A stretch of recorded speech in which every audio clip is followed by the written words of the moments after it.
य इह सततं तं भजे रामकृष्णं तं भजे উপস্থিত আছেন বরিষ্ঠ সন্ন্যাসী পূজ্যপাদ শ্রীমৎ স্বামী সর্বলোকানন্দজি মহারাজ, সম্পাদক রামকৃষ্ণ মিশন, নিউ দিল্লি।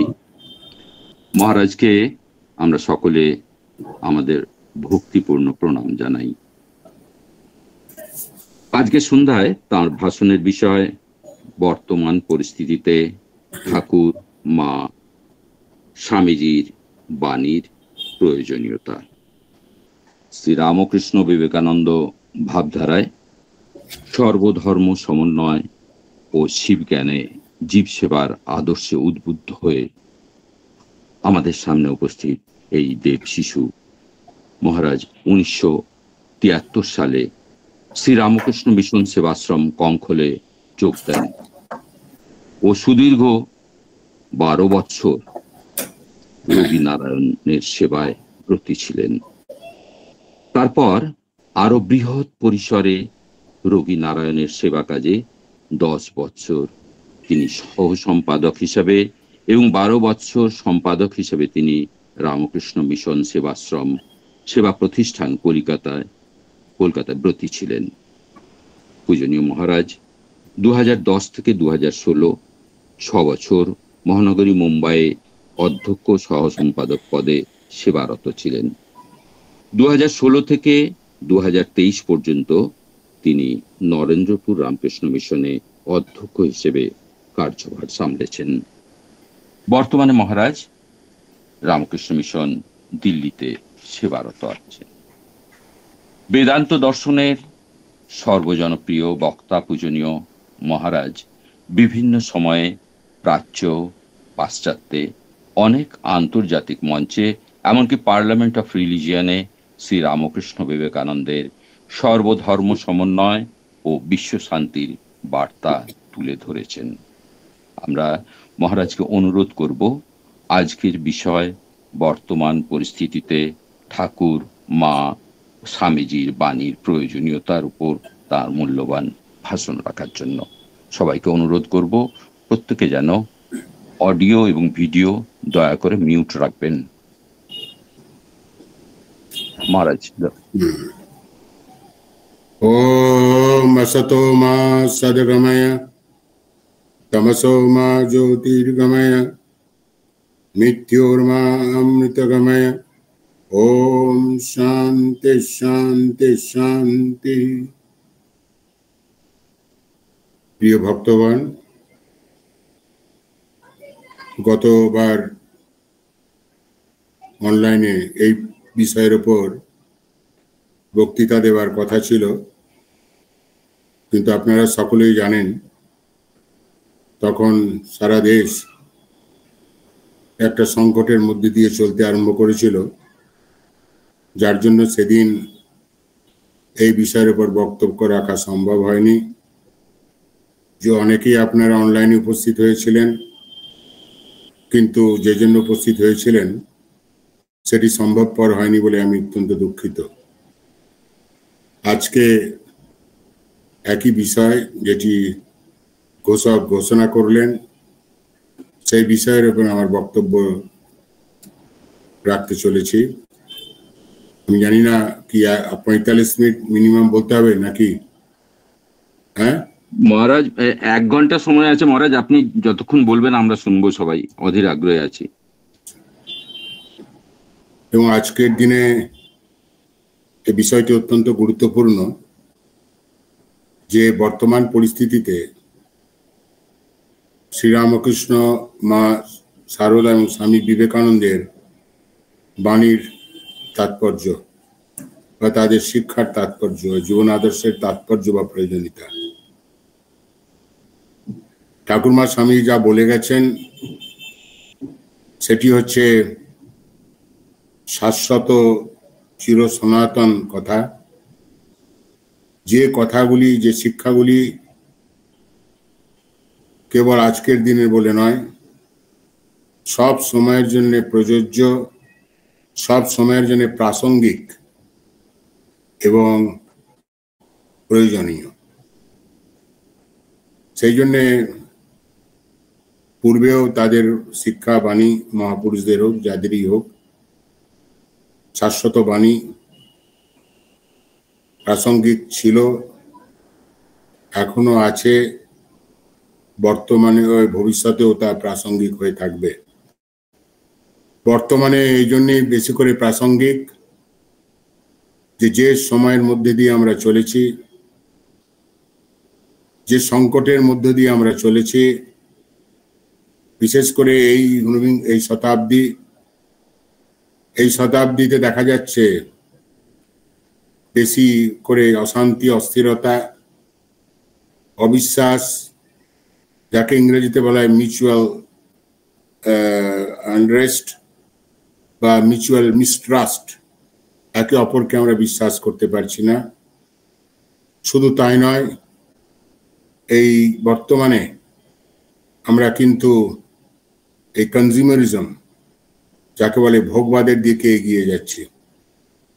এর বিভিন্ন কারণের জন্যে বিশ্ব শান্তি, যেটা বারবার আলোচিত হয়েছে এবং যা প্রতিষ্ঠিত করার জন্য চেষ্টা করা হয়েছে, এবং কিভাবে বিশ্ব শান্তি আসতে পারে, কিভাবে স্থিরতা আসতে পারে, এবং শুধু ভারতবর্ষ নয়, সারা বিশ্বে সকলে থাকতে পারে, ভালোভাবে শান্তিতে বাস করতে পারে, এবং এই সারা বিশ্বের একটা সদ্ভাব তৈরি হয়। সেই জন্যে তাঁদের বাণীর খুব প্রয়োজন আছে। কি করে এই বর্তমান সংকট বা ভবিষ্যতে যদি কোনো এরকম সংকট আসবে, এবং বর্তমান সংকট বলতে বিশেষ করে এই কয়েকদিন আগে যে ঘটনা ঘটে গেল, এক যুদ্ধ আরম্ভ শুরু হলো এবং তাতে অনেক ক্ষয়ক্ষতি হয়েছে, মানুষের ক্ষয়ক্ষতি হয়েছে, জীবনের ক্ষয়ক্ষতি হয়েছে, সম্পত্তির ক্ষয়ক্ষতি, উভয় দেশের ক্ষয়ক্ষতি হয়েছে। যুদ্ধ কারো কাম্য নয়, কিন্তু অনেক সময় এমন পরিস্থিতি আসে যে যুদ্ধ করা ছাড়া আর কোনো বোধহয় হয়তো উপায় থাকে না।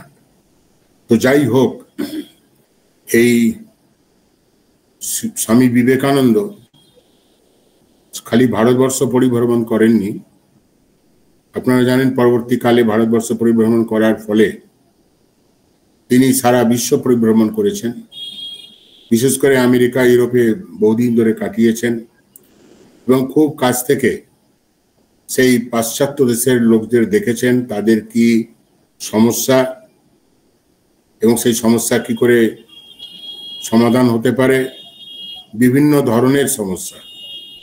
সেই জন্যে দেখা যাচ্ছে যে স্বামীজি সারা ভারতবর্ষ এবং সারা বিশ্ব পরিভ্রমণ করে কাছ থেকে দেখে এটাই অনুভব করলেন, সেটি হচ্ছে যে খাঁটি মানুষের অভাব। খাঁটি মানুষের অভাব মানে যেটা স্বামীজি অনুভব করলেন, যে মানুষের যে মনুষ্যত্ব বোধ, মানে মানবীয় মূল্যবোধ যেটাকে বলা হয়, দ্য হিউম্যান ভ্যালুস, তার কিন্তু অবক্ষয় যে কেবল ভারতবর্ষে ঘটে চলেছে তা নয়, সর্বত্রই কিন্তু এই মূল্যবোধের অবক্ষয় হতে চলেছে। এবং মূল্যবোধের অবক্ষয় যদি হয়, তাহলে মানুষ আর মানুষ থাকতে পারে না। মানুষ কিন্তু জন্তুতে পরিণত হয়, পশুতে পরিণত হয়, এবং আসরিক প্রবৃত্তি তাদের মধ্যে ভীষণভাবে দেখা যায়। সেই জন্য হিউম্যান ভ্যালুজ, মানবীয় মূল্যবোধের উপর অত্যন্ত জোর দিয়েছেন স্বামী বিবেকানন্দ। এবং সেই জন্যই তিনি বলেছেন, বারবার বলেছেন, যে men are wanted, everything take care of itself. Swamiji বলছেন মানুষ চাই, মানুষ চাই। ভালো মানুষ হলেই কিন্তু আর সবকিছু আপনা আপনি ঠিক হয়ে যাবে। সেই জন্যে মানুষের মধ্যে যে মনুষ্যত্ব বোধ, সেইটাকে আবার কিভাবে জাগানো যায়, কিভাবে সেটাকে জাগৃত করা যায়, সেই জন্য স্বামীজি খুব চেষ্টা করেছেন। এবং সেই জন্যেই তিনি বারবার যেটা কঠোপনিষদের বাণী তার কণ্ঠে ধ্বনিত হয়েছিল। শুধু এরকম ধ্বনিত হয়েছিল তা নয়, এই বিশেষ কারণে, বিশেষ তাগিদে, বিশেষ প্রয়োজনে তিনি এই কথাটা বারবার তার কণ্ঠে, সেই কঠোপনিষদের যে শ্লোকটি যেটা আমরা সর্বত্রই দেখে থাকি, সেটা হচ্ছে rise awake stop not till goal it is, উত্তিষ্ঠতা জাগ্রত প্রাপ্যবরান্নিবোধত, ওঠো জাগো, ঘুমিয়ে থেকো না, থেমে থেকো না, যতক্ষণ না তুমি তোমার উদ্দেশ্যে পৌঁছাচ্ছ। উদ্দেশ্য এখানে টাকা পয়সা কামানোর উদ্দেশ্য নয়।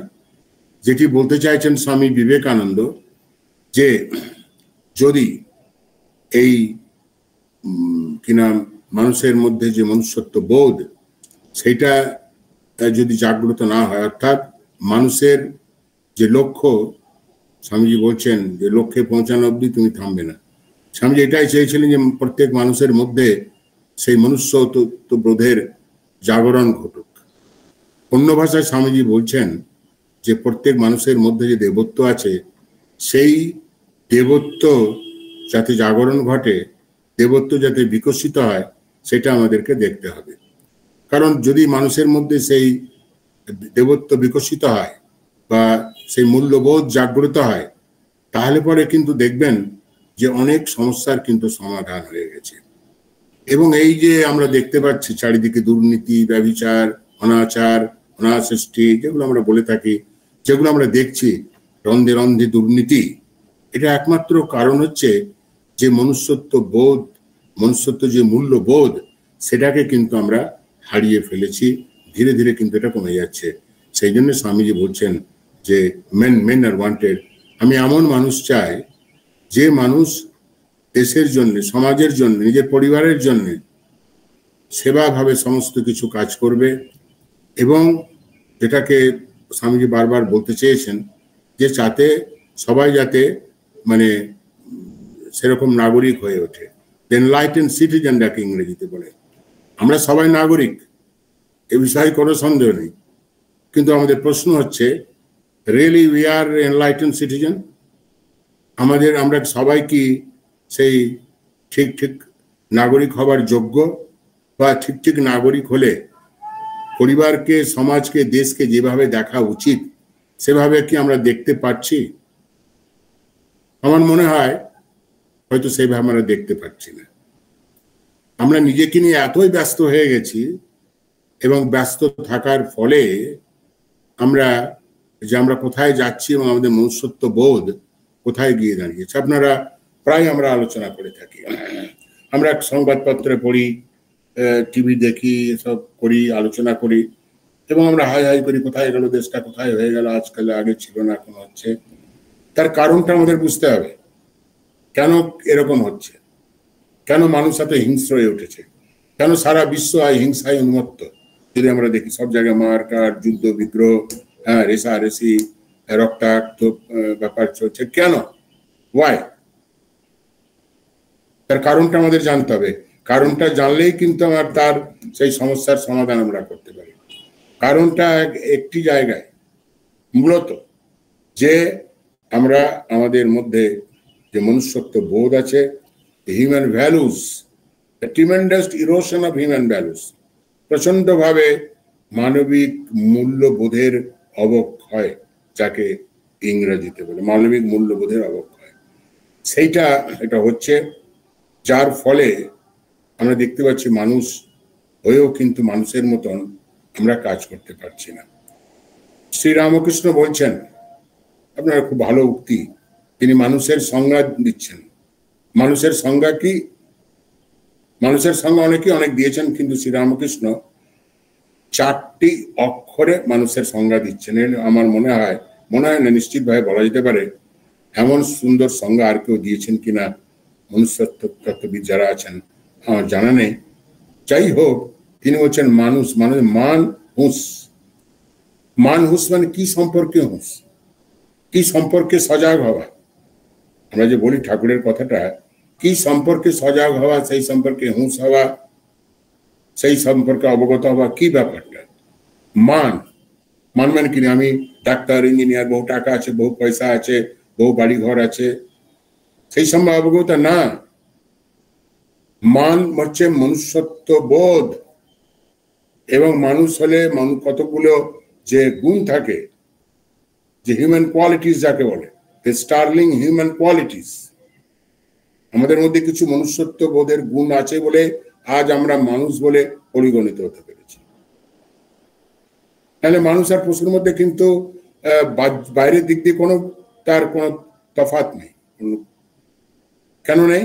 যদি দেখেন বাইরের দিক দিয়ে, তাহলে অ্যাপারেন্টলি যাকে ইংরেজিতে বলে, মানুষও কিনা বিশ্রাম করে, পশুও বিশ্রাম করে, মানুষও তার জৈব প্রবৃত্তি নিবৃত্তি করে, পশুও তার জৈব প্রবৃত্তি নিবৃত্তি করে, মানুষও আহার করে, পশুও আহার করে, মানুষও বিশ্রাম নেয়, পশুও বিশ্রাম নেয়। বাইরের দিক দিয়ে কোনো পরিবর্তন নেই।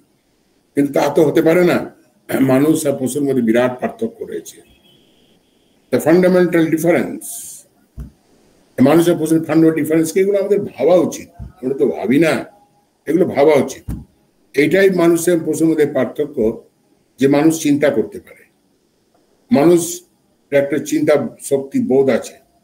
সেটা কি? কোনটা তার জন্য ভালো, কোনটা তার জন্য খারাপ, এবং মানুষের একটা বিবেক বুদ্ধি আছে, যাকে বলে ডিসক্রিমিনেটিং ফ্যাকাল্টি। মানুষে একমাত্র চিন্তা করতে পারে কোনটা খারাপ, কোনটা ভালো, তার নিজের জন্য হোক, পরিবারের জন্য হোক, সমাজের জন্য হোক, দেশের জন্য হোক।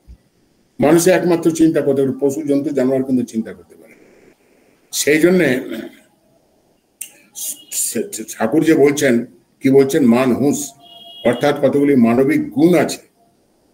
সেই মানবিক গুণ সম্পর্কে সচেতন যে হয়েছে সেই হচ্ছে মানুষ।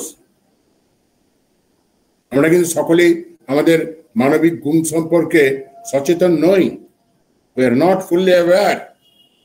We are ignorant about these human qualities.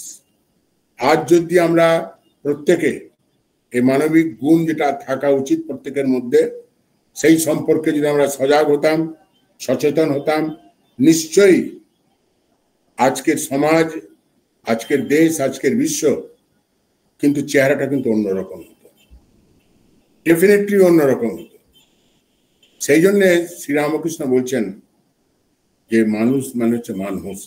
Sri Ramakrishna, মা শারদা বলুন, স্বামী বিবেকানন্দ বলুন, যারাই মহাপুরুষরা হয়েছে, তারা এটাই চেয়েছেন যে মানুষ তার মানবিক গুণগুলো নিজের মধ্যে বিকশিত করবে, মানুষ হবে। স্বামীদেব বলছেন মানুষ হওয়া। স্বামীজি বলছেন এক জায়গায়, man making is my mission. মানুষ তৈরি করাই হচ্ছে আমার জীবনবেদ, আমার লক্ষ্য, মিশন। মানুষ তৈরি করা, মানুষ তৈরি মানে করা কি?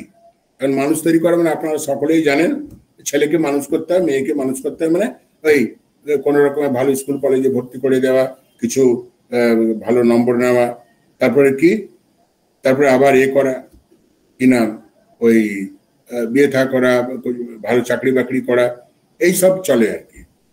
এটাই আমরা মানুষ করা বলতে জানি। এটা কিন্তু পুরো মানুষ করা নয়। পুরো মানুষ করা কি? ঠিক ঠিক কি আমরা মানুষ করতে পেরেছি? তারা কি সত্যি সত্যি প্রেমিক? তারা কি সত্যি সত্যি নিঃস্বার্থপর? তারা কি সেবাপরায়ণ? যদি তারা হয়, তাহলে ঠিক ঠিক ভাবে আমরা তাদের মানুষ করতে পারি, সন্তান সন্ততি। কিন্তু খুব জোরের সঙ্গে বলা যেতে পারে যা সেইভাবে মানুষ তৈরি কিন্তু হচ্ছে না, সেইভাবে কিন্তু মানুষ তৈরি হচ্ছে না। কারণ আমরা তো বিশেষ মানে যুব সম্প্রদায়ের সঙ্গে অনেক কাজকর্ম করি, আমরা বুঝতে পারি, আমরা অনেক স্কুল কলেজ চালাই, এবং আজকালকার যুবকদের কি মনোভাব, তারা কি চায়, এবং তাদেরকে মানে চাওয়াতে বাধ্য করছে বাবা মারা। কি হচ্ছে, জন্মাবার পরে স্কুল কলেজে একটু স্কুলে যেতে থাকলো, ইঞ্জিনিয়ার হতে হবে, ডাক্তার হতে হবে, এই করতে হবে, ওই করতে হবে, 10টা কোচিং করতে হবে, এই করতে হবে। আরে মানুষের জীবনের কি উদ্দেশ্য? খালি টাকা রোজগার করা? খালি কি এই কি নাম চাকরি বাকরি করা? দরকার আছে, প্রয়োজন আছে, there is no doubt about it। প্রয়োজন আছে, সব আছে। এই যে আমরা এত লোক শিক্ষিত স্কুল কলেজ থেকে বেরোচ্ছে, কিন্তু পরিবারের হোক, সমাজের হোক, দেশের হোক, বিশ্বের হোক, যে নৈতিক স্তর, সেই নৈতিকতার কি, সেই স্তরের কি কোনো উন্নতি হচ্ছে? ভালো করে চিন্তা করে দেখুন, এর কি হচ্ছে? ভালো করে চিন্তা করে দেখুন।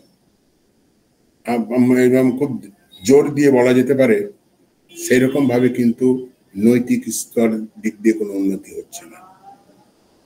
সেই জন্যে এই যে সমস্যা সংকটের কথা বারবার আমরা কপাল চাপড়াচ্ছি, এই হয়ে গেল, সেই হয়ে গেল, অমুক হয়ে গেল, সেটা যদি সমস্যার সমাধান করতে হয় এবং শান্তি টান্তি যদি আনতে হয়, আমরা শান্তি চাই, যুদ্ধ চাই না, এসব তো বলছি বটে, কিভাবে আনবো?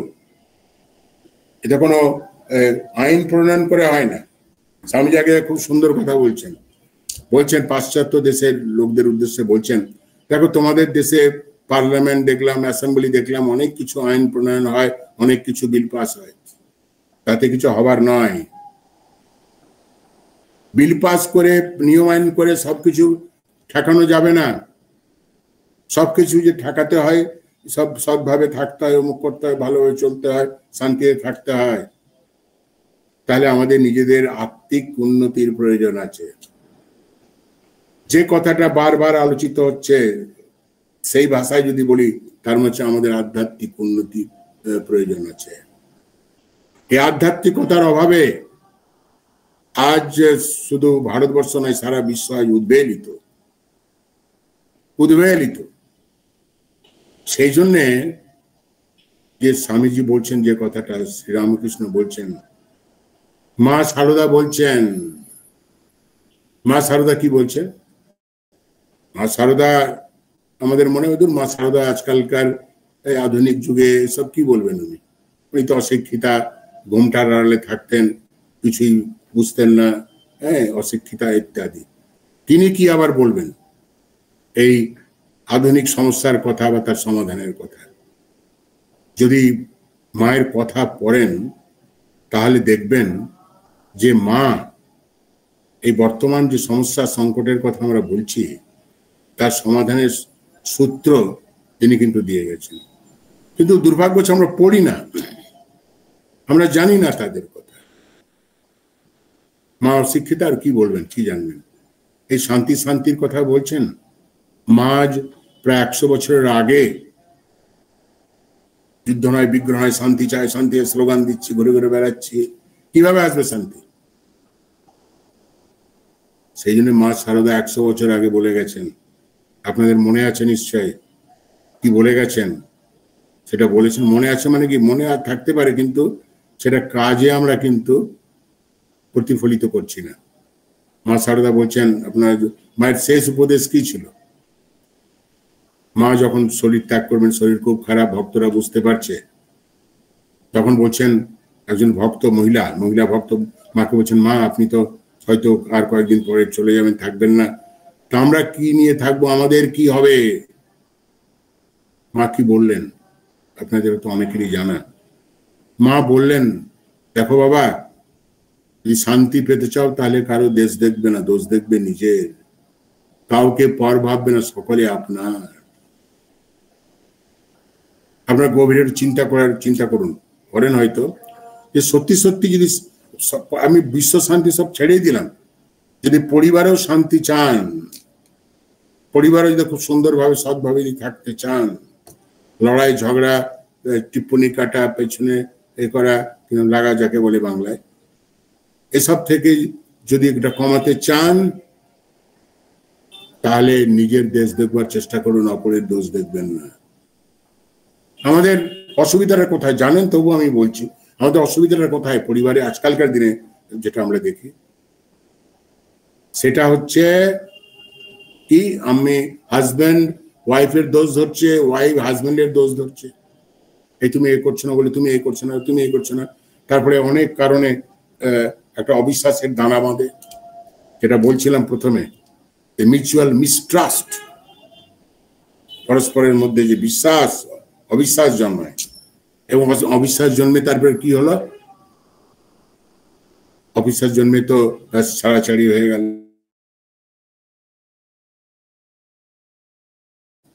বিশেষ করে আমাদের ভারতীয় সভ্যতা সংস্কৃতি, যে আমরা কৃষ্টি, মোটেই কাম্য নয়। দ্য ডিভোর্স, পরিষ্কারভাবে বলতে গেলে এই দোষ দেখার জন্যই অশান্তি, এক অপরের দোষ দেখছে।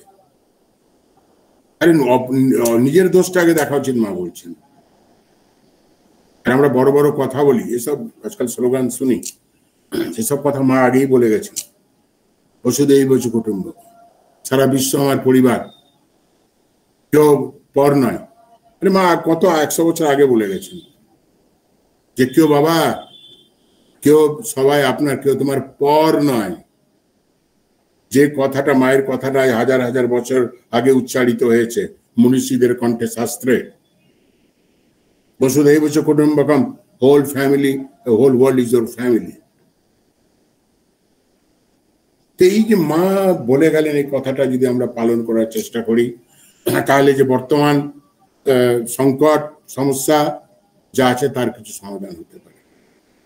ছোট ছোট কথা, কিন্তু প্রত্যেকটি কথা মধ্যে এমন সমাধান সূত্র রয়েছে কল্পনা করা যায় না।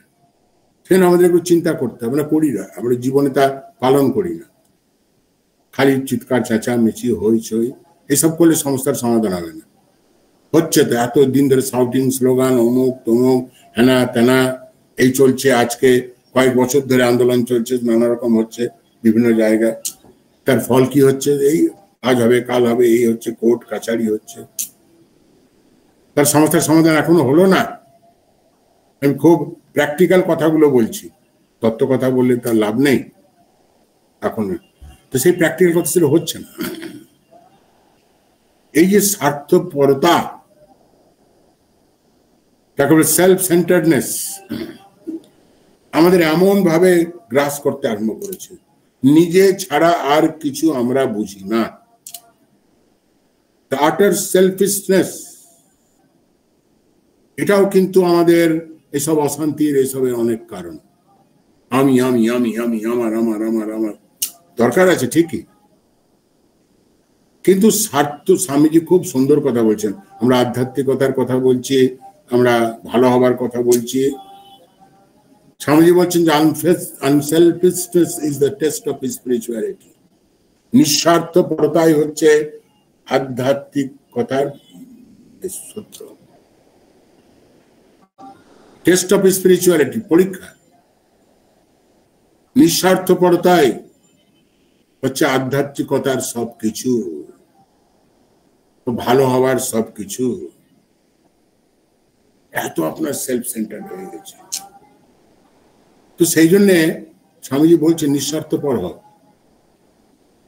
স্বামীজি বলছেন মেন আর ওয়ান্টেড, মানুষ চায়, মানুষ চায়। কিরকম ধরনের মানুষ চায় স্বামী বিবেকানন্দ? ওই কেবল উৎপাত করা মতন মানুষ নয়, পবিত্র হবে, কর্মঠ হবে, উদ্যমী হবে, নিঃস্বার্থপর হবে। এরকম মানুষ স্বামীজি চেয়েছিলেন। স্বামী তো ঘুরেছেন সারা পৃথিবী, যেটা বলছিলাম, ঘুরেছেন এবং দেশ বিদেশের মানুষদের খুব গভীরে, মানে খুব কাছ থেকে তাদের দেখেছেন, দেখে তো এটা অনুভব করেছেন। আজকে সারা বিশ্ব জন্য স্বার্থপরতায় ডুবে রয়েছে। স্বার্থপরতায় ডুবে থাকলে কিন্তু কোনো দেশ, কোনো সমাজ উন্নত হতে পারে না। নেভার। আমরা তো উন্নতি চাই, সব দিক দিয়ে উন্নতি চাই। তাই স্বামীজি বলছেন নিঃস্বার্থপর হও। নিঃস্বার্থপর না হলে কিন্তু কিছুই হবে না। এবং এই যে আমরা দেখতে পাচ্ছি, এই যে আমরা লুটপাট করতে চাই, পরের টাকা ধন নিতে চাই, এই যে আমাদের রন্ধে ধরনের দুর্নীতি, কারাপশন, তার সূত্রপাত করতে হয় বলুন তো? তার সূত্রপাত হয় কিন্তু এই কিরকম স্বার্থপরতা থেকে। স্বার্থপরতা থেকেই কিন্তু দুর্নীতি শুরু হয়, কারাপশন। আপনারা এটা জানেন নিশ্চয়ই, গভীরে চিন্তা করে দেখলে বুঝতে পারবেন যে নিঃস্বার্থ এই স্বার্থপরতায় থেকে কিন্তু এই সমস্ত কিছু হয়, এই দুর্নীতি হয়, এই মানুষ দুর্নীতি পরায়ণ রন্ধে রন্ধে। স্বামীজি বলছেন নিঃস্বার্থ হও। সমস্যার সমাধান যদি সত্যি সত্যি চাও, এই সংকট থেকে আমরা কিভাবে যদি বেরিয়ে আসতে পারি, এগুলো বুঝতে হবে, নিজের জীবনে পালন করতে হবে, নাহলে কোনো লাভ নেই। সব অনলাইনে ক্লাস করে কিছু লাভ নেই। মানে আমি খুব পরিষ্কার ভাবে বলছি, আপনাদের শুনতে ভালো লাগছে বা যারা শুনছে, আমি তো এইভাবেই বলে থাকি, তাহলে কোনো লাভ নেই। বলাই স্যার আর আপনাদের শোনাই স্যার। তো যেটা বলছিলাম, যে স্বামীজির কথাগুলো, ঠাকুর মায়ের কথাগুলো এই শতাব্দীতে, এই সংকটে খুব বেশি করে মানে প্রয়োজন হয়ে পড়েছে, খুব বেশি করে প্রয়োজন হয়ে গেছে। স্বামীজি গেলেন বিদেশে, পার্লামেন্ট অফ ইন্ডিয়ান্সে ভাষণ দিতে। কি বললেন? স্বামীজি বলছেন, খুব দুঃখের সঙ্গে বলছেন যে এই ধর্মান্ধতা, সাম্প্রদায়িক সংকীর্ণতা আজ এই সভ্যতাকে কিভাবে কলুষিত করেছে, এবং এর জন্যেই এই সংস্কৃতি, ট্র্যাডিশন, সভ্যতা কত পিছিয়ে গেছে। খুব সুন্দর স্বামীজি বলছেন প্রথম দিনের বক্তৃতায় পার্লামেন্ট অফ রিলিজিয়ন্সে। কি বলছেন? যে সাম্প্রদায়িক সংকীর্ণতা, উহাদের ভয়াবহ ফলস্বরূপ ধর্ম উন্মত্ততা এই সুন্দর পৃথিবীকে বহুকাল ধরিয়া আচ্ছন্ন করিয়া রাখিয়াছে। জগতে ইহারা মহা উপদ্রব উৎপাদন করিয়াছে। কতবার ইহাকে নরশনিতে সিক্ত করিয়াছে, সভ্যতা ধ্বংস করিয়াছে, সমগ্র মানব জাতিকে সময় সময় হতাশায় নিমগ্ন করিয়াছে। এই সকল পিশাচ যদি না থাকিত, তাহলে মানব সমাজ আজ যে অবস্থায় রহিয়াছে তদপেক্ষা কত উন্নত হইতে পারিত। স্বামীজি খুব দৃঢ়তার সঙ্গে কথা বলছেন, খুব আক্ষেপের সঙ্গে, দুঃখের সঙ্গে বলছেন। এই ধর্মের নামে সব হাজার হাজার বছর ধরে হয়ে আসছে। বলছেন খুব দুঃখের সঙ্গে এবং খুব কঠোরভাবে বলছেন, এই ভীষণ পিশাচ যদি না থাকিত, দ্য ডেমন্স। সেই জন্যে এই স্বামীজি বলছেন যে এই যে সংকীর্ণতা, ধর্মীয় সংকীর্ণতা, সাম্প্রদায়িক সংকীর্ণতা আজ হাজার হাজার বছর ধরে এই সারা বিশ্বকে কলঙ্কিত করেছে, নরশনিতে সিক্ত করেছে। এবং ঘটনা, সেই জন্য স্বামীজি তো বললেন, কি বললেন? Universal tolerance and universal acceptance. এটা কথা স্বামীজি বলছেন। স্বামীজির কথাটাই বাংলা অনুবাদটাই পড়ছি, এরকম তো বলা যেতে পারে, কিন্তু তবুও এই জন্যই পড়ছি। কি বলছেন সেটা ভালো করে জানেন আপনারা, হয়তো অনেকের মুখস্থ আছে, কিন্তু মুখস্থ থাকলে তো হবে না, সেটাকে গ্রহণ করতে হবে, সেটাকে করতে হবে। সেই জন্য স্বামীজি বলছেন যে কোটি কোটি নরনারী যে স্তোত্রটি পাঠ করেন এবং যা আমি বাল্যকাল হইতে আবৃত্তি করিয়া আসিয়াছি, তার একটি শ্লোক আজ আপনাদের নিকট উদ্ধৃত করতেছি। এটি হচ্ছে মহিমনতি স্তোত্রে রুচিরাং বিচিত্র মহাজ্যোতির প্রধাংশ। এটা আছে, আপনারা জানেন, আমার ব্যাখ্যা করতে চাই না। যে যেমন বিভিন্ন নদ নদী এই বাঁকা পথে, সোজা পথে ঘুরে ঘুরে সমস্ত নদ নদী গিয়ে এই সাগরে মিলিত হয়েছে। অর্থাৎ বলতে চাইছেন যে সর্বধর্ম সমন্বয়ের কথা বলছেন, যে কথাটি শ্রীরামকৃষ্ণ বারবার বলে গেছেন, এবং সেই কথাটি এই পার্লামেন্ট অফ রিলিজিয়ন্সে তিনি এই কথাটি বারবার তিনি এটা ঘোষণা করেছেন। সেই জন্য স্বামীজি বলছেন, কি বলছেন, যে এই যে ধর্ম অন্ধতা, এবং আজও দেখা যায় যে আমরা এক ধর্মের লোকে অপর ধর্মের লোককে আমরা গ্রহণ করতে পারছি না, ভালো বলতে পারছি না। এবং খুব পরিষ্কার কথায় যদি বলি, তাহলে দেখায় যখনই আমরা মুসলমানের নাম উচ্চারণ করি, দেখি না দেখি আমাদের ভুরু কোঁচকায় যায়, ওদেরও ভুরু কোঁচকায়। ওরাও হিন্দু বললে ব্যাস, আমরা মুসলমান বললে ব্যাস, এই পক্ষই আছে। ফ্র্যাঙ্কলি স্পিকিং, এটা লুকিয়ে তার লাভ নেই। সেই জন্যে একে অপরের প্রতি যদি আমরা শ্রদ্ধাশীল না হয়, আজ হিন্দুরা যদি মুসলমানের প্রতি শ্রদ্ধাশীল না হয়, তেন মুসলমান যদি হিন্দুর প্রতি শ্রদ্ধাশীল না হয় তাহলে কিন্তু এই মতপার্থক্য, যুদ্ধ বিগ্রহ কিন্তু চলবে, যুদ্ধ বিগ্রহ চলবে। এবং এটাও জানবেন যুদ্ধ বিগ্রহ, মার কাট, দাঙ্গা, রায়ট, কাটাকাটি, মারামারি চলছে অনেকটার কারণ কিন্তু এই ধর্ম অন্ধতা, সাম্প্রদায়িক সংকীর্ণতা, ধর্ম অন্ধতার মানে কি? ধর্ম অন্ধতার মানে হচ্ছে অপর ধর্মকে ঘৃণা করা। শুধু তাই নয়, ধর্মান্ধতার কারণ হচ্ছে যে আমার ধর্মই ঠিক, আমার ধর্মই সত্য, আর সব ধর্ম অসত্য, আর ধর্ম ঠিক, সব ঠিক নয়। এখান থেকেই কিন্তু রিলিজিয়াস ফ্যানাটিসিজম, যার পরিণাম কিন্তু ভয়ঙ্কর হচ্ছে, আগে এখনো হচ্ছে, ভবিষ্যতে হবে যদি সেটাকে ঠিকভাবে না করা। এবং ইতিহাস করুন। সেই জন্যে যেটা বলছিলাম যে স্বামীজি যেটা বলেন শ্রীরামকৃষ্ণ কণ্ঠে, এটা অনুভব করলেন, লেকচার দিয়ে খালি নয়, যত মত তত পথ। উনি দেখলেন মানুষ অযথা এক ধর্মের লোক এক ধর্মের সঙ্গে মারামারি করছে, কাটাকাটি করছে, ঝগড়া করছে। সেটা বললেন যে যত মত তত পথ, সব ধর্মই সত্য, আমরা গ্রহণ করতে পারছি না সব, মানে খালি ওরাই তো সীতা না, আমরাও equally we are also responsible, আমরা যতই বলি। সেই জন্যে এই যে ধর্ম অন্ধতা, এটাকে না দূর করলে কিন্তু, এটা দূর করতে পারলে অনেক অনেক সমস্যার সমাধান হবে। স্বামীজি ওটা বুঝতে পেরেছিলেন বলে, ঠাকুর বুঝতে পেরেছেন বলেই তো একথা তিনি বলছেন।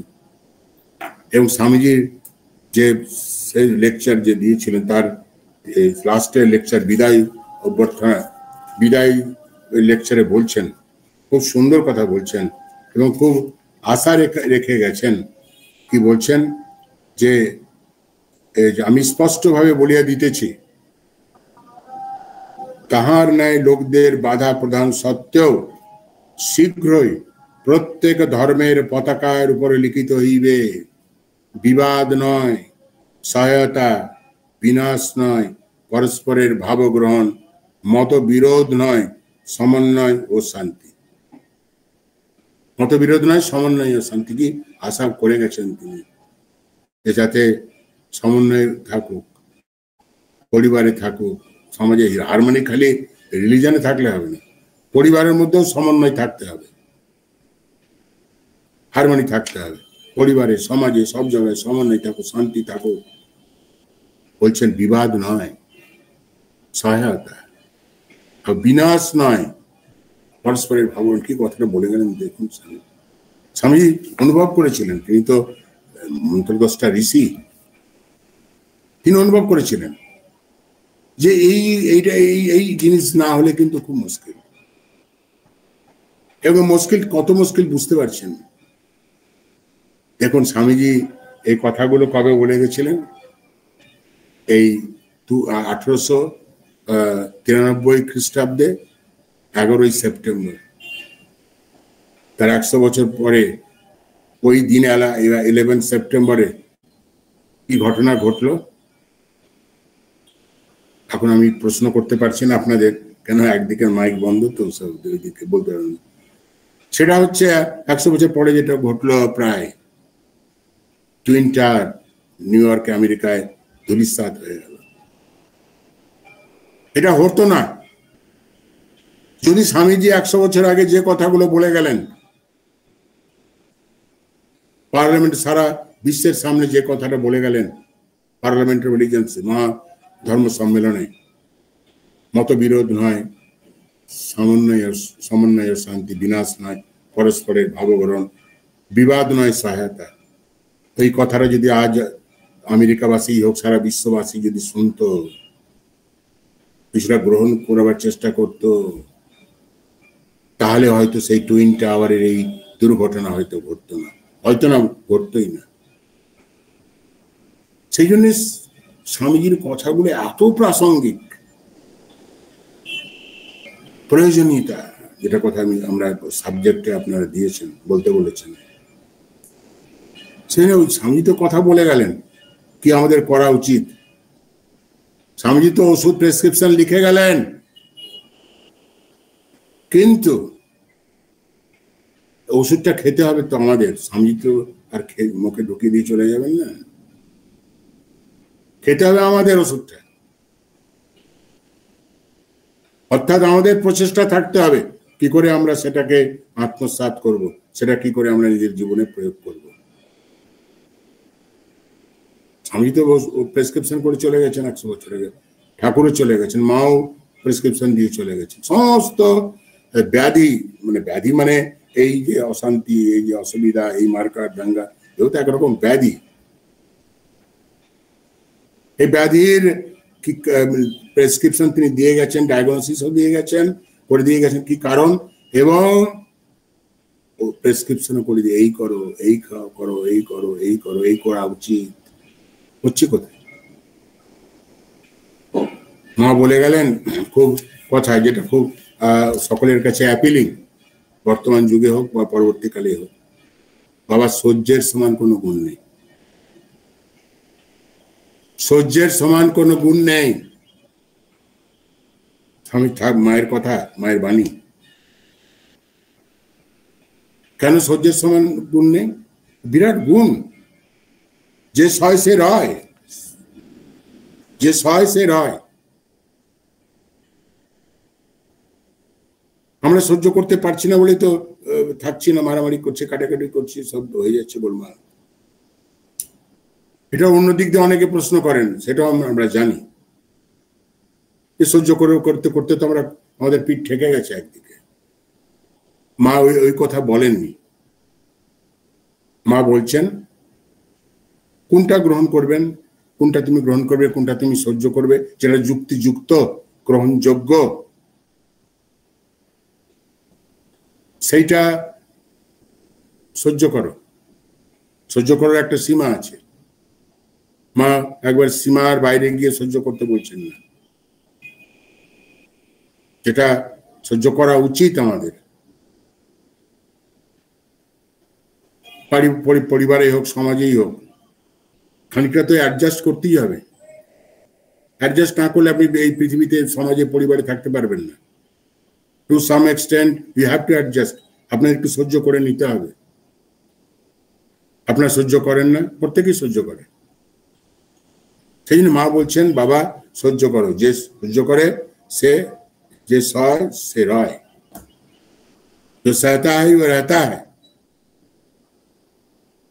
তাই একটু সহ্য করা উচিত। যে কথাটা বলছিলাম যে কালকে যা বলবে তাই সহ্য করে যাবো, সে পিঠ পেতে নেবো, গলায় চর মারো, সে ঠিক আছে, সে একটা জায়গা আছে, ঠিক আছে। কিন্তু যেটা সহ্য করার মতন, সহ্য করা উচিত, যুক্তিসম্মত, সেটা সহ্য করুন। একটা ঘটনা বলি, আপনারা জানেন। আপনি যে ভাববেন যে ঠাকুরের সব কথা শ্রীরাম, মা শারদা মেনে নিয়েছেন, তা নয়। দেবপ্রতিম তার স্বামী, তার সব কথা মেনে নেননি। অনেক জায়গায় আপত্তি করেছেন, গ্রহণ করেননি। তিনি বুঝেছেন যে মায়ের কাছে এটা সহ্য করা বা মেনে নেওয়া গ্রহণযোগ্যতা নয়, গ্রহণযোগ্য নয়। সে ঘটনা, বিখ্যাত ঘটনা, খাবার নিয়ে যাওয়া। অন্য এক মহিলা গিয়ে খাবার নিয়ে গেছে, এবং অন্য মহিলা খাবার নিয়ে যাওয়াতে শ্রীরামকৃষ্ণ দেখছেন অন্য মহিলা এসে খাবার দিয়ে গেছে ঘরে, দক্ষিণেশ্বরে।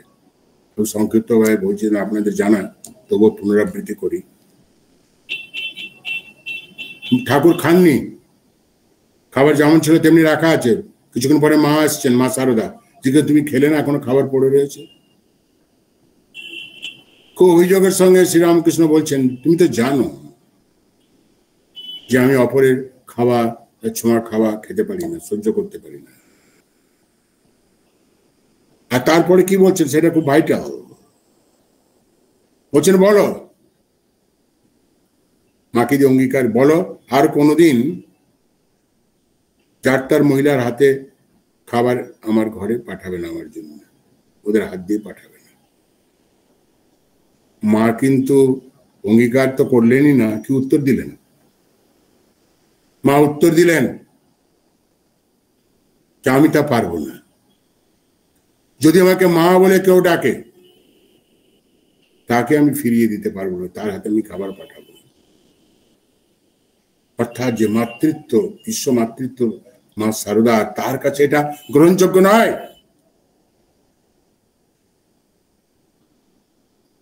এটা আপনাদের বুঝতে হবে।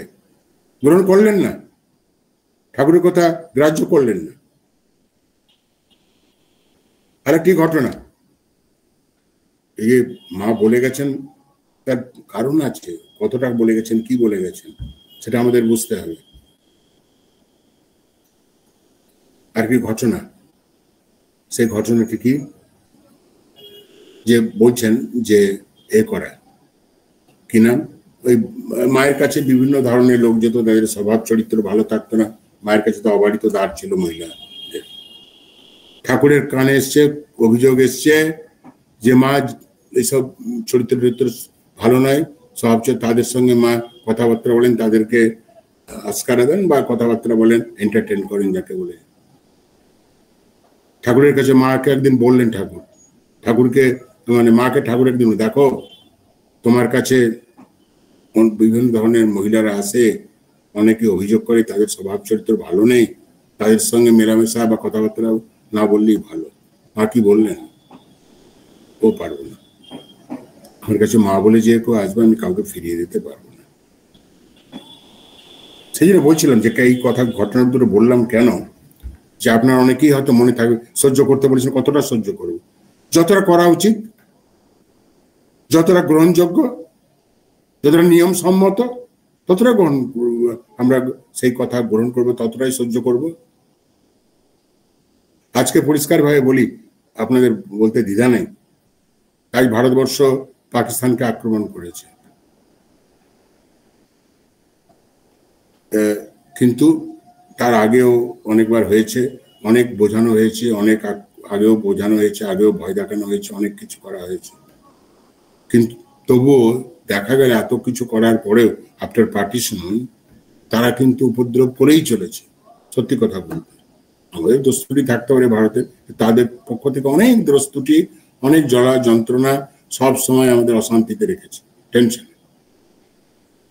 এই সব 26 জন লোককে ধর্ম জেনে তাদেরকে, নিরীহ লোকদের হত্যা করা, এখানে কিন্তু আর সহ্যের কোনো ব্যাপার নেই। ফায়ার, এটা আক্রমণ। মাও কিন্তু এক কথা, মায়ের কথাগুলো দেখুন কত মানে যুক্তিযুক্ত। আপনারা ঘটনা জানেন, মায়ের কথা পড়েছেন নিশ্চয়। তখন খুব ভারতে বর্ষে স্বাধীনতা সংগ্রাম চলছে, তো যেমন হয় পুলিশের লোকরা, সব ব্রিটিশ পুলিশের লোকরা সব ভারতীয়দের ধরে নিয়ে যাচ্ছে, জেলে পুড়ে দিচ্ছে, মারপিট করছে, কেন আন্দোলন করছে বলে, সংগ্রাম আন্দোলনে, স্বাধীনতা সংগ্রামে আন্দোলন করছে। সিন্ধুবালা একজন মহিলা, শিক্ষিত মহিলা, সে তাদেরকে ব্রিটিশ পুলিশ তার অন্তঃসত্ত্বা মারতে মারতে, প্রহার করতে করতে থানায় নিয়ে যাচ্ছে, তাদের শাস্তি দেয় বলে, তারা আন্দোলন করতে বলে, স্বাধীনতা সংগ্রামে। মা কাছে খবর এলো, মা কি বললেন, খুব তিনি ব্যথিত হয়েছিলেন। ওখানে কোনো দুটো পুরুষ মানুষ ছিল না, দুটো চর মেরে ওই মহিলাদের ছাড়িয়ে নিয়ে যেতে পারলো না। আর কি বললেন, বিরক্ত, খুব দুঃখের সঙ্গে বললেন, এইবার ব্রিটিশের দিন শেষ হয়ে আসছে। হি ডিডন্ট সাপোর্ট, অন্য ঘটনা আছে যাতে সাপোর্ট, কিন্তু এখানে পর্যন্ত কোনো তিনি সমর্থন করলেন না পুলিশকে। তিনি বললেন এইবার ব্রিটিশের দিন শেষ হয়ে আসছে, যখন মহিলাদের উপরে হাত উঠেছে। তাই সেটা আমরা অনেক সময় এই মায়ের কথাটা নিয়ে, সহ্য করার ব্যাপার নিয়ে অনেক আমরা বিভ্রান্ত হই। বিভ্রান্ত হওয়ার কোনো কারণ নেই। যখন সহ্য করতে করে দেখছেন যে একটা জায়গায় আর করার নেই, তখন আর ফোঁস করতেই হবে ঠাকুরের ভাষা। আবার ঠাকুরের কথায় আসি, তার সুন্দর সুন্দর কথা। ঠাকুর কি বলছেন, কথামৃত পড়েছেন, যে কামড়াতে মানা করেছি কিন্তু ফোঁস করতে তো মানা করিনি।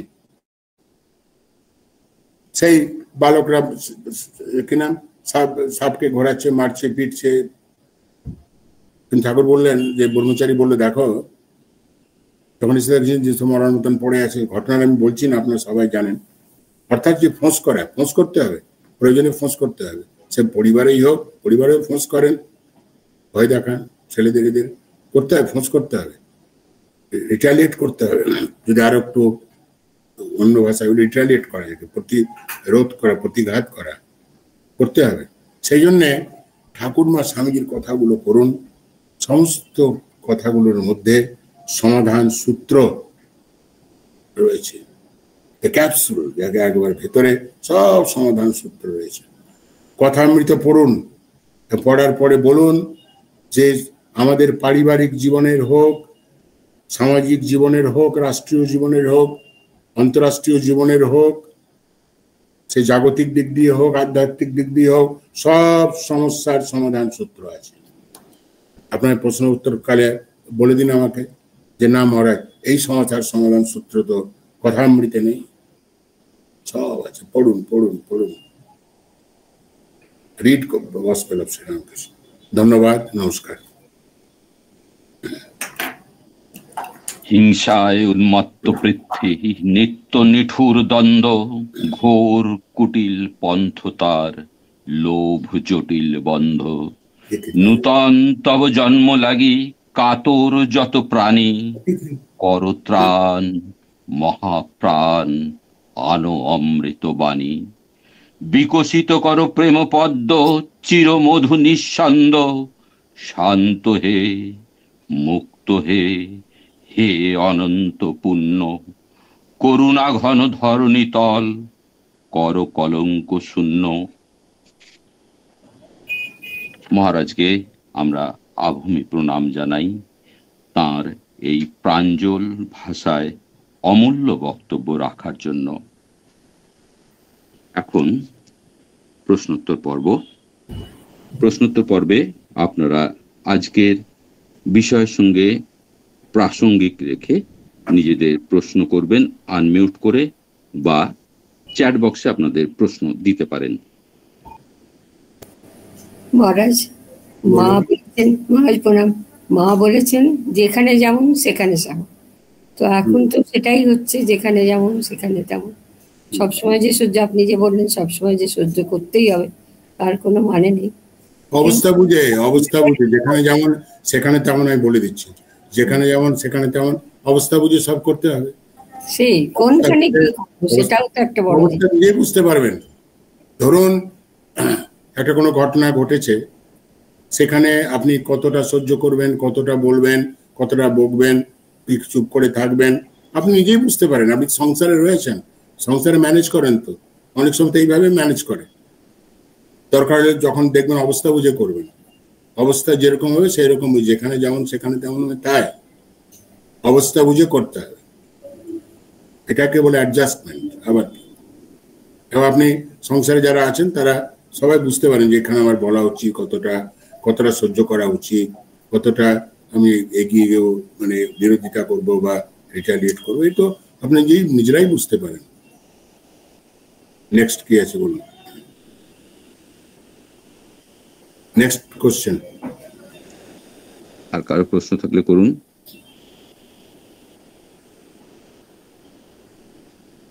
দেখুন, প্রশ্ন থাকার কথা নয়, কেন বলি, যে ঠাকুরমা স্বামীজি যা বলে গেছেন সমস্ত কিছু লেগে, একটু গভীরভাবে পড়লেই সব সমস্যার উত্তর পাবেন,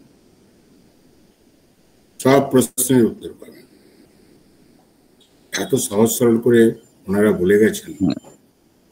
মনে হচ্ছে আর কারো কোনো প্রশ্ন নেই। মহারাজের কথা এত প্রাঞ্জল ভাষা। হ্যাঁ বলুন বলুন। আমি একটু কথা বলছিলাম, যে কথাটা হচ্ছে প্রত্যেক দিনই মা ঠাকুরকে খাবার নিয়ে যেতেন।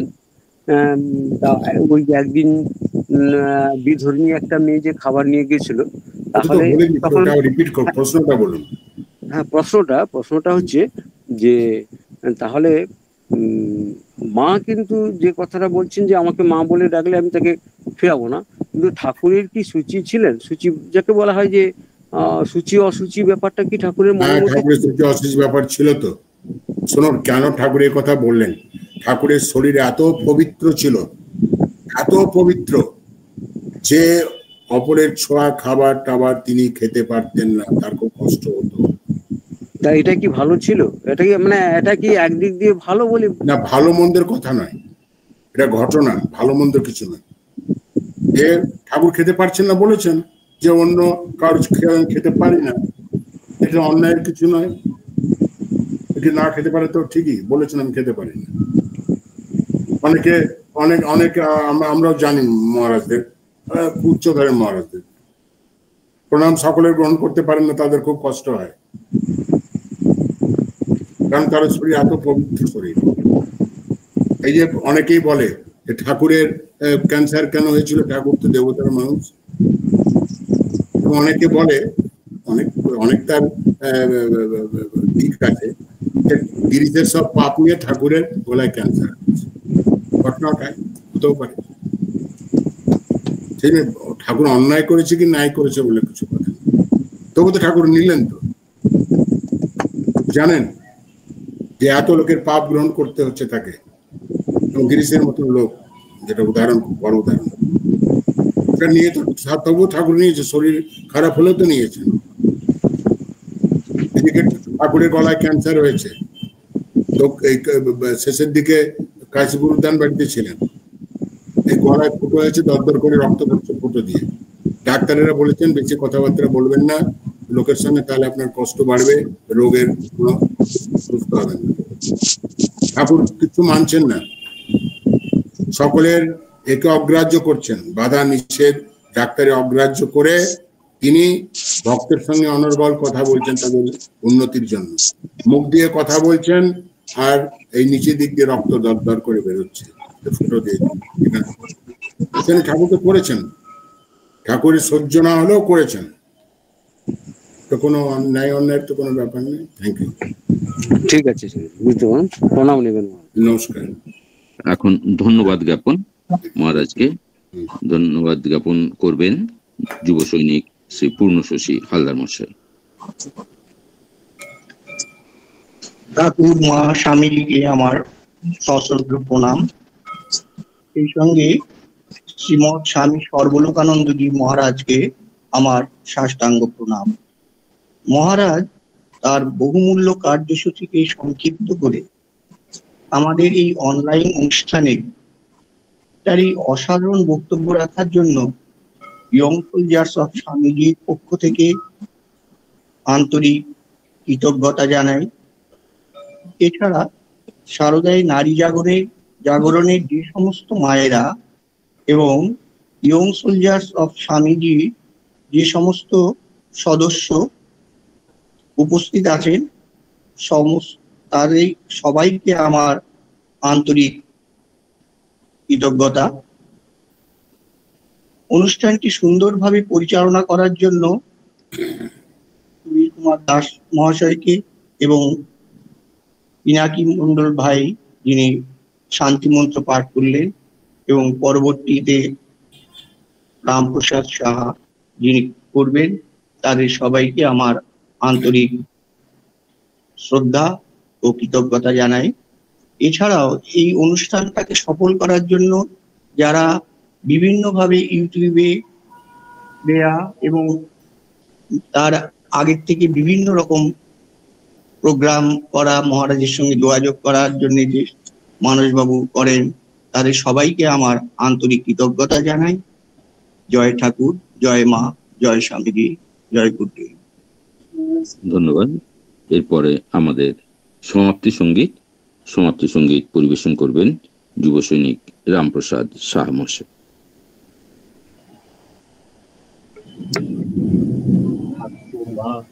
স্বামীজির শ্রীচরণে প্রণাম এবং মহারাজের চরণে প্রণাম জানিয়ে এবং উপস্থিত সকলকে প্রীতি, শুভেচ্ছা, ভালোবাসা জানিয়ে আমি একটি ভক্তিমূলক ঠাকুরের গান করার চেষ্টা করছি। ওম স্থাপকায় চ ধর্মস্য সর্বধর্ম স্বরূপিণে অবতার বরিষ্ঠায় রামকৃষ্ণায় তে নমঃ। জীবনে মরণে আছো মম শনে, জীবনে মরণে আছো মম শনে, হে রাম কৃষ্ণ দুঃখ হারি,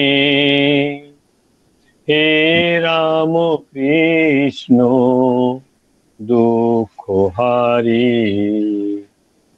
ব্যথা তোর প্রাণে কোমল পরশে সিঞ্চিত কর শান্তি বারে,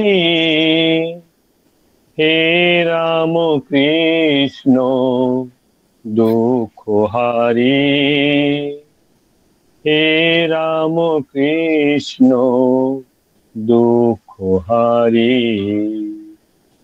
অন্ধ আতুর যত জগতে ছিল, প্রেমের পরশে তব ধন্য হলো। অন্ধ আতুর যত জগতে ছিল, প্রেমের পরশে তব ধন্য হলো। তুমি প্রেমময় বিতরিছ প্রেম, ব্যাকুল প্রাণে মোরা প্রেম ভিখারি, হে রাম কৃষ্ণ দুঃখ হারি, হে রাম কৃষ্ণ দুঃখ হারি। কৃষ্ণ রাম দুই অবতার, একই দেহ রূপ ধরি, আঁধার জগতে এসেছো তরাতে, আঁধার জগতে এসেছো তরাতে, পতিত পাবন হরি, ওরে মুক্তিকামী আয় ছুটে আয়, কল্পতরু প্রভু অমৃত বিলায়, ওরে মুক্তিকামী আয় ছুটে আয়, কল্পতরু প্রভু অমৃত বিলায়। শুধু প্রাণ ভরে কেঁদে কেঁদে বল, সকল দুঃখ প্রভু দাও নিবারি, হে রাম কৃষ্ণ দুঃখ হারি, হে রাম কৃষ্ণ দুঃখ হারি। জীবনে মরণে আছো মম শনে, জীবনে মরণে আছো মম শনে, হে রাম কৃষ্ণ দুঃখ হারি, হে রাম কৃষ্ণ দুঃখ হারি। ব্যথা তোর প্রাণে কোমল পরশে সিঞ্চিত কর শান্তি বারে, হে রাম কৃষ্ণ দুঃখ হারি, হে রাম কৃষ্ণ দুঃখ হারি। श्री गुरु महाराज जी की जय। जय महामाई की जय। जय स्वामी जी महाराज जी की जय। जय कल्याणेश्वरी सरस्वती माई की जय। जय गंगा माई की जय। ओम शांति शांति शांति। हरि ओम तत्सत।